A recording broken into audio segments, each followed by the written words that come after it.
안녕하세요. 하루 필수 말씀 충전 하필 큐티 조종환입니다. 오늘 함께 나눌 하나님 말씀은 갈라디아서 4장 1절에서 11절까지 말씀입니다. 내가 또 말합니다. 유업을 이을 사람은 모든 것의 주인이지만 어릴 때에는 종과 다름이 없고 아버지가 정해놓은 그때까지는 보호자와 관리인의 지배 아래에 있습니다. 라고 이렇게 이야기를 합니다. 사실 이제 이런 바울의 비유가 이제 당시의 시대 상황을 100% 반영하는 것으로 보기는 좀 힘들 것 같아요. 왜냐하면 이제 유업을 이을 사람은 주인의 아들일 텐데 주인의 아들이 실제로 이런 종과 같은 대우를 받았다라고 하는 그런 기록은 없거든요. 그런데 지금 어쨌든 하도 바울이 이야기하고 있는 논지의 핵심은 뭐냐면 종이나 아직 이 어릴 때라고 하는 게 미성년자이기 때문에 미성년자와 종 둘 다 아직 자기 마음대로 이 모든 유산을 행사할 수 있는 실력이 아직은 없다라고 하는 것에 이제 강조점이 있다는 것을 우리가 이해해야 할 것 같아요. 그리고 아버지가 정해놓은 때까지 보호자와 관리인, 우리 개역 개정 성경으로는 후견인과 그리고 청지기 이렇게 되어져 있는데요. 이 후견인과 청지기가 이제 로마 고대 사회에서 굉장히 중요한 그 개념들을 우리에게 제공을 해줄 수 있는데 어쨌든 이 후견인과 청지기의 지배 아래 놓여져 있다라고 하는 이 말 자체가 이제 아직 내가 약속으로 유산으로 받아야 하는 그것을 실력 행사를 할 수 없는 상태이다라고 하는 것을 지금 강조하고 있어요. 그렇게 우리가 어릴 때에는 세상의 유치한 교훈 아래에서 종노릇했다. 그러니까 이전 본문에서 이제 종인가 자유자인가를 이제 이야기를 했다면 오늘 이 본문 가운데서는 이제 아직 우리가 어린 아이였을 때에 이 종노릇하는 것과 마찬가지의 그 유산을 자기 마음대로 할 수 없는 상태에 놓여져 있는 것을 우리에게 이야기를 해주고 있는 거죠. 그러나 기한이 찼을 때에 하나님께서는 자기 아들을 보내셔서 여자에게 나게 하시고 또한 율법 아래에 놓이게 하셨다라고 이렇게 이야기를 하고 있습니다.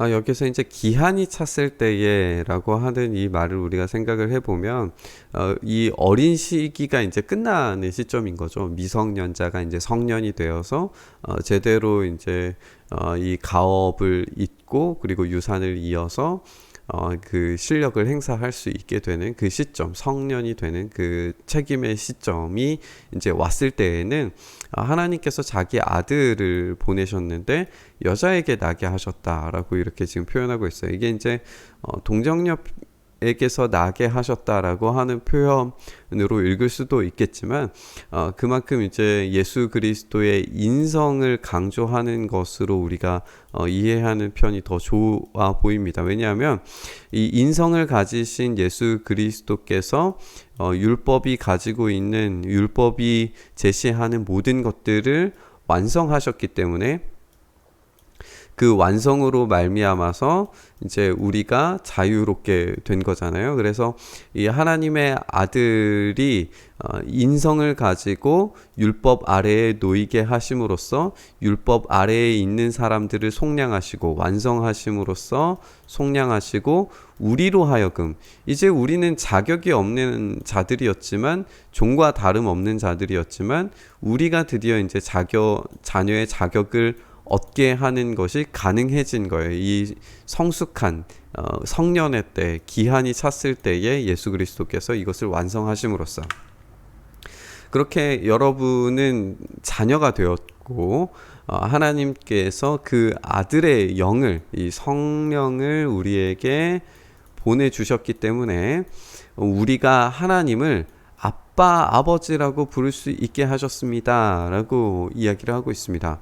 우리는 종이 아니라 자유자가 된 거예요. 아브라함의 복을 얻은 그 하나님 나라의 이 아들로 양자로 입양이 되었기 때문에 우리가 하나님을 아빠 아버지라고 부를 수 있게 되는 거예요.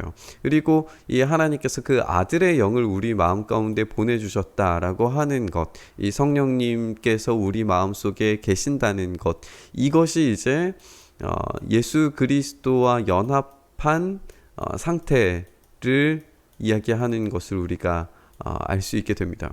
우리가 어제도 함께 살펴봤지만 이 그리스도와 연합이 그래서 드디어 이제 예수 그리스도께서 하나님을 친밀하게 경험하시고 하나님과 함께 대화하시며 이 하나님과 함께 동행하셨던 것처럼 우리도 마찬가지로 이 성령의 임재 아래서 예수 그리스도를 통해 하나님께 나아갈 수 있는 이 놀라운 삼위일체 하나님과의 교제가 가능하게 된 것을 우리가 보게 되는 거예요. 그러므로 여러분은 각 사람은 이제 종이 아니라 자녀입니다. 이 성령을 통해서 우리가 자유자가 되었다는 것을 우리가 3장 초반부에서 우리가 함께 나눴기 때문에 그런 경험에 의해서 우리가 성령을 받은 것은 율법을 지켜서가 아니라 예수 그리스도를 믿는 믿음에서 가능했습니다를 먼저 논증했기 때문에 그 아들의 영을 우리 마음 가운데 보내신 것을 우리가 경험한 상태라면 이미 우리가 종이 아니라 자녀라고 하는 사실을 경험적으로도 성경적으로도 문화 역사적으로도 이런 설명이 가능하다는 것을 이 논증 가운데서 우리가 발견하게 되는 거예요. 자녀이면 하나님께서 세워주신 상속자이기도 합니다. 그래서 우리는 하나님 나라를 구할 수 있고 이 하나님 나라에 속한 사람이 되었다는 것을 우리가 알게 됩니다. 그런데 전에는 여러분이 하나님을 알지 못해서 본 뒤에 하나님이 아닌 것들에게 종노릇 했지만 지금은 여러분이 하나님을 알 뿐만 아니라 하나님께서 여러분을 알아주셨습니다. 그런데 어찌하여 그 무력하고 천하고 유치한 교훈으로 되돌아가서 율법이죠. 이것으로 돌아가서 또 다시 그것들에게 종노릇하려고 합니까? 이미 자유를 얻었고 그 성령님을 경험함으로써 내가 하나님의 자녀라고 하는 사실을 인지하고 깨달았어야 되는데 왜 갈라디아 사람들은 지금 하나님이 아닌 것들에 종노릇함으로써 또 다시 이 날과 달과 계절과 해, 그러니까 절기를 이야기하는 것이고, 그리고 우리가 이 초반부에 갈라디아서 초반부에 본 것처럼 디도에게 할례를 행하게 하려고 강제했던 그런 것들, 그리고 이 베드로가 이방인들과 지속적으로 음식을 나누면서 교제했던 것을 이 야고보로부터 온 사람들로 인해서 피하게 된 것이 이제 음식 규정들이었잖아요. 그러니까 이런 율법의 다양한 절기, 할례, 음식 규정 또 막 이런 것들을 다 가지고 와서 이런 것들을 지키려고 하는 천하고 유치한 교훈으로 돌아가서 왜 그 속박 안으로 다시 들어가느냐는 이야기예요. 우리는 지금 성령님의 임재로 말미암아 자유롭게 하나님 나라를 위하여서 살아가려고 하는 그 사랑의 열망이 가득 차 있는 상태여야 하는데 당신들은 지금 그런 것이 아니라 율법으로 또다시 하나님 나라를 이루려고 하고 있다라고 하는 것을 지적을 하고 있는 겁니다. 그래서 내가 여러분을 위하여서 수고한 것이 헛될까 염려한다라고 그렇게 이야기를 하고 있습니다. 이 갈라디아를 이제 어느 지역에 보냈느냐에 따라서 이 뉘앙스가 굉장히 좀 달라질 수 있을 것 같아요. 이 북갈라디아에 보냈다라고 그렇게 생각을 하면 북갈라디아는 사도행전에서 그렇게 많은 부분에서 이제 할애하고 있지 않기 때문에 어떤 사역을 했는지 우리가 잘 알 수가 없어요. 그런데 남갈라디아로 보냈다라고 그렇게 생각을 한다면 내가 여러분을 위하여서 수고한 것, 그러니까 루스드라에서 돌을 맞아서 죽을 뻔했음에도 불구하고 더베에서 잠시 피해서 회복했다가 곧바로 다시 루스드라로 이고니온으로 비시디 안디옥으로 그렇게 되돌아가면서 이 교회들이 혹시나 무너질까봐 정말 지치고 상처받고 온몸이 이 만신창이가 된 상태에서도 그 교회를 돌보기 위해서 움직였던 이 바울의 그 복음에 대한 엄청난 열정을 쏟아부은 이 교회가 또 다시 율법으로, 또 다시 절기로, 할례로, 음식 규례로 돌아가고 있는 것에 마음이 무너지고 있는 거예요. 그 수고가 헛되게 된 것이 될까봐 그 목숨 걸고 선교했던 것처럼 지금 이 강렬한 열망을 가지고 복음으로 다시 돌아오라고 하는 이야기를 지금 갈라디아 사람들에게 전하고 있는 것입니다. 우리는 종이 아니라 자유인입니다.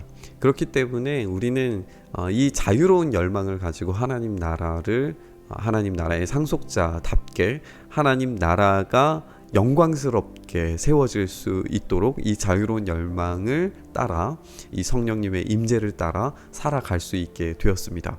그래서 이 하나님 나라 영광을 위하여서 그것이 나의 상속이기 때문에 이 나의 것을 소중하고 귀중하게 여기지 않을 사람이 누가 있어요?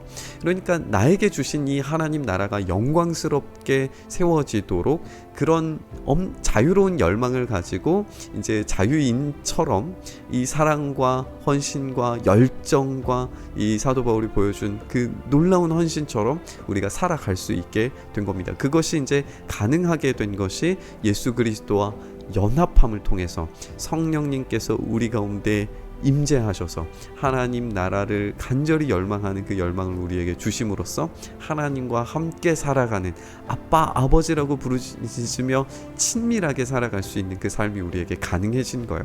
그렇기 때문에 우리는 우리의 것, 이 하나님 나라가 영광스럽게 드러나면 드러날수록 우리가 받을 이 유산과 이 유업이 얼마나 크게 다가올지 여러분들이 기억하고 생각하고 또 기대감을 가지고 기뻐하시길 바랍니다. 이 복음의 놀라운 이야기가 우리의 마음을 사로잡아서 종된 삶이 아니라 참된 예수 그리스도와 연합을 통하여서 하나님 나라를 얻게 되는 이 놀라운 은혜의 삶을 우리가 살아갈 수 있었으면 좋겠습니다. 이렇게 오늘 말씀 함께 묵상하시면서 하나님의 나라가 우리의 소유라는 사실을 우리가 함께 묵상하며 나아갔으면 좋겠습니다.